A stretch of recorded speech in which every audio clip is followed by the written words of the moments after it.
Ketika zaman Belanda, bahkan setelah proklamasi kemerdekaan 17 Agustus, saya punya orang tua adalah salah satu dari generasi Papua yang kemudian melarikan diri dari Pulau Papua ini karena melarikan diri dari kejaran Belanda. Tidak tahu mereka punya kesalahan apa.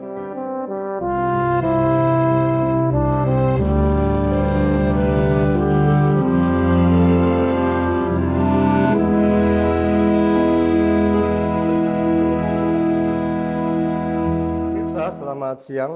Salam jumpa dengan saya, Yohanes Samuel Nusi. Saya adalah salah satu dari generasi pejuang dan saya juga penulis. Saya mau menuangkan pokok pikiran saya dalam bentuk tulisan berjudul Transformasi Papua. Secara khusus yang fokus pada upaya untuk membangun karakteristik generasi gemilang di masa depan. Nah, untuk mencapai pada fokus pemikiran ini, saya harus bercerita tentang beberapa poin sejarah yang penting yang dialami oleh Papua dan manusianya sendiri. Istimewa sejak zaman abad 14 atau zaman Majapahit sampai ke waktu proklamasi 17 Agustus 1945, bahkan ke setelah zaman kemerdekaan, di mana program-program seperti otonomi khusus, daerah otonomi baru, termasuk bagaimana sebelumnya adalah Freeport yang kemudian masuk ke Papua untuk memberikan pengaruhnya. Semua ini menjadi bagian yang penting yang akan saya ceritakan dalam kerangka menuangkan pokok pikiran tentang transformasi Papua. Nah, hari ini saya akan mulai dengan yang pertama dulu, yaitu secara khusus terkait dengan bagaimana sejarah Papua ini bisa terjadi dari era abad 14 atau zaman Majapahit sampai ke era kemerdekaan atau 17 Agustus 1945.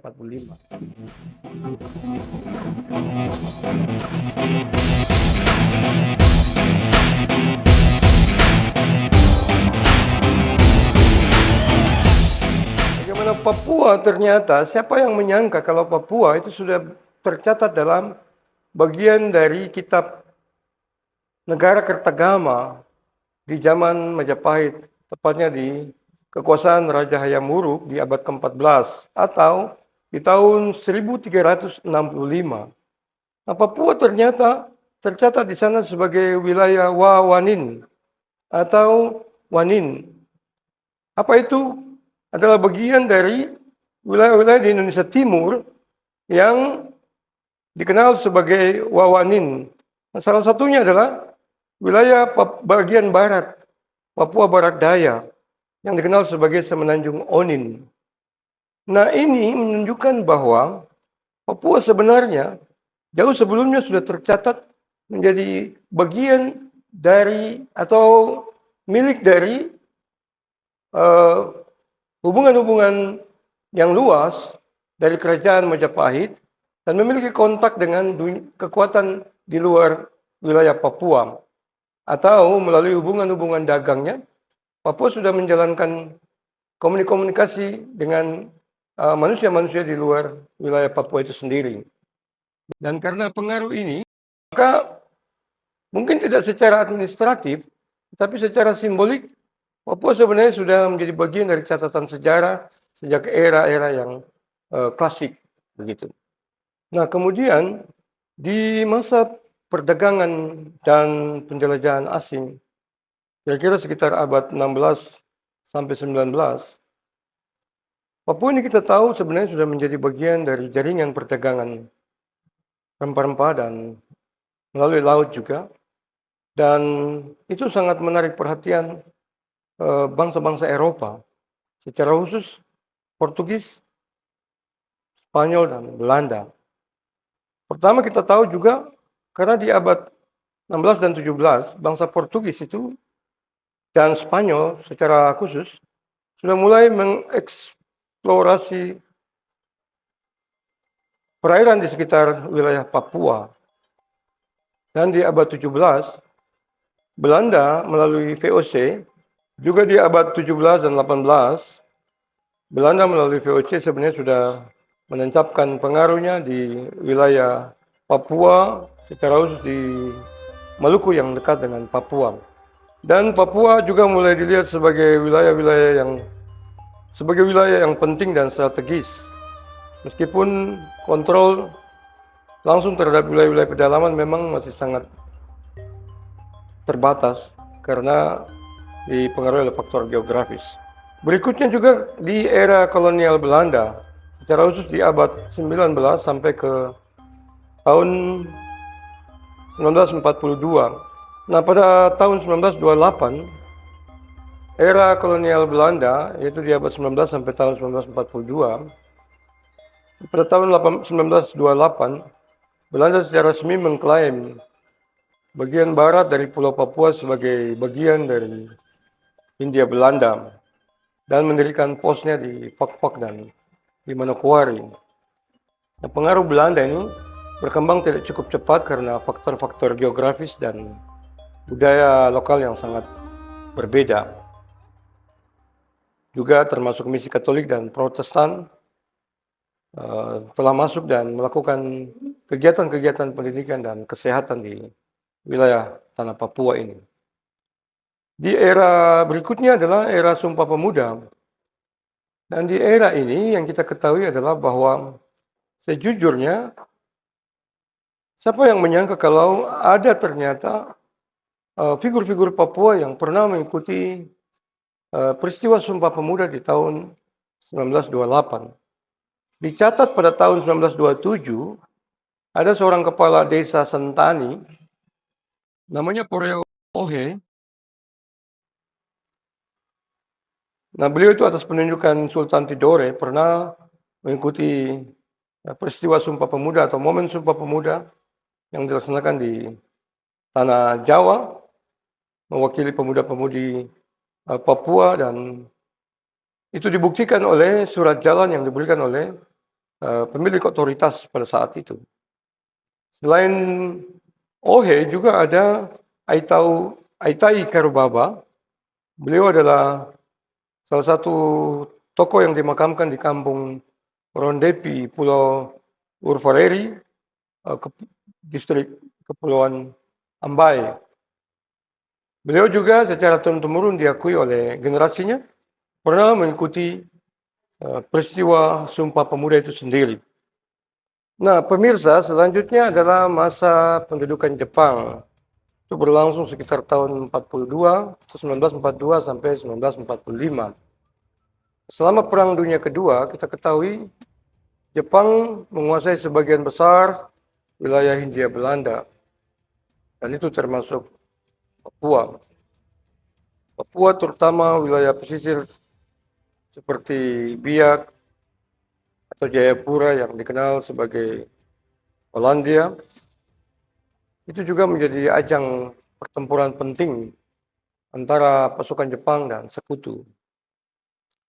Dan setelah Jepang menyerah di tahun 1945, wilayah Papua kembali jatuh ke tangan Belanda.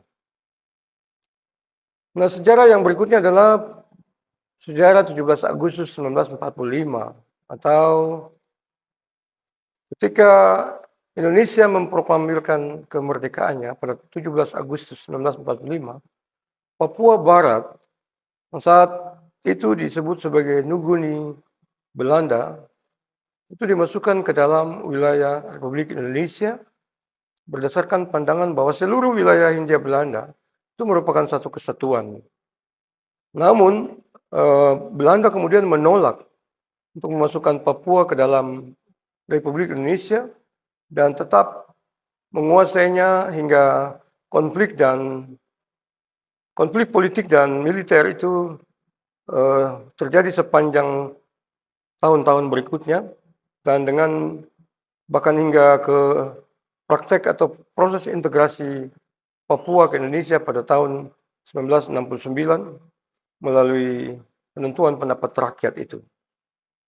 Nah, pemirsa, bagian-bagian penting dari catatan sejarah sejak dicatat dalam kitab Negara Kertagama sampai kepada praktek